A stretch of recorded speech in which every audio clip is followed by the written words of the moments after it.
परिवार माझी कस्तुरी आणि भाषा माझी साजेरी मराठी असं माऊलीने म्हटलेलं आहे. म्हणून कस्तुरीपेक्षा सुगंध देणारी ही आपली मराठी भाषा आहे. म्हणून ज्ञानेश्वरी असेल, गाथा असेल, भागवत असेल, हे मराठी शब्द, मराठी ग्रंथ पाचवा वेद आहे. आणि तुकोबारायांच्या गाथ्याला तर पाचवा वेद आपण म्हणून सर्व गाथ्याचा सार हा पंचम वेद आहे. आणि हा सर्वत्र महाराष्ट्रभर, महाराष्ट्राच्या बाहेर आपली जी महाराष्ट्रीय माणसं असेल ते आज तुकाराम बीजेच्या निमित्ताने एकत्र आलेले आहेत. जगद्गुरु तुकोबारायांच्या या पुण्यभूमीमध्ये तर 3 ठिकाणी दिव्य भव्य कार्यक्रम चालू आहेत.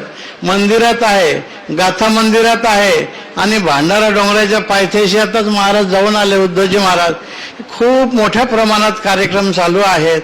आणि तसंच आपण ठिकठिकाणी आपल्या इथे सुद्धा आता तुकाराम मंदिरात महाराजांच्या मार्गदर्शनाखाली चालू आहे कार्यक्रम. आणि त्याच सगळ्या या संधीमध्ये आपण इथं एकत्र येऊन हे सगळं काम आपण केलेलं आहे. तुकाराम महाराजांचा एक एक शब्द आपलं कल्याण करणारा आहे. म्हणून आपले सगळे वारकरी संतांनी जे आपल्याला दिलेलं आहे, आता आमचे संत बसलेले आहेत. भगवा रंग आहे, आपला पांढरा रंग आहे.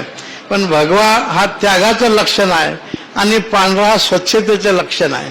म्हणून आपल्याला त्यागही असला पाहिजे, स्वच्छ असला पाहिजे, स्वच्छ राहिलं पाहिजे, पण त्यागही असला पाहिजे. देशाकरता, धर्माकरता हे करत राहणं हे आपल्या पूर्वजांचं कर्तव्य होतं. त्याने ते पार पाडलेलं आहे आणि आपल्यालाही ते पार पाडायचं आहे. म्हणून बाबांनी त्यावेळेस खूप कंबर बांधून काम केलं आणि हे सगळं मंदिराची उभारणी केली. बाबा सांगायचे इथे 4 मेढे होत्या, पत्रे टाकलेले होते आणि आम्ही राखेलचा दिवा लावून इथे सगळे कष्ट केलेत. स्वतःची संपत्ती इथं अगोदर समर्पित केली आणि नंतर विकास कामाला सुरुवात केली. ग्रामस्थांनी सहकार्य केलं, परिसराने सहकार्य केलं. 3 गोष्टी महत्वाच्या: देव, देश आणि धर्म. देव, देश आणि धर्माची सेवा सातत्याने सर्वांच्याकडून घडत राहावी.